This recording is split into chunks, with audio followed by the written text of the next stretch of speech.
Naturopathy Ugadi పచ్చడి.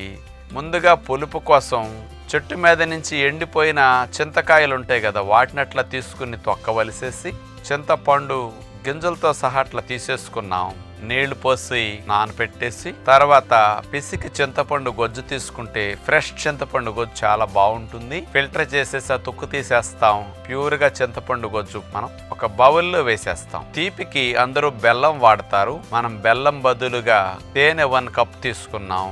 దీనిని వేయటం జరిగింది. వగర కొరకు పచ్చిమామిడికాయ ముక్కలు, పచ్చిమిర్చి కారానికి ఇక్కడ ఉపయోగించాం. చేదుకి వేప పువ్వు 2 టేబుల్ స్పూన్లు తీసుకుని వేయటం జరిగింది. ఉప్పు లేని లోటు లేకుండా కమ్మగా ఉండటం కోసం కొబ్బరి కొద్దిగా వేసాం. అరటిపళ్ళు 2 తీసుకుని చిన్న చిన్న ముక్కలుగా కట్ చేసి వేసేస్తే చాలా బాగుంటుంది. ఈ అన్నిటి యొక్క మిశ్రమాన్ని బౌల్లో వేసాం కాబట్టి ఇప్పుడు అట్లా గరిటె పెట్టి కలిపేస్తే న్యాచురోపతి ఉగాది పచ్చడి సిద్ధమైంది.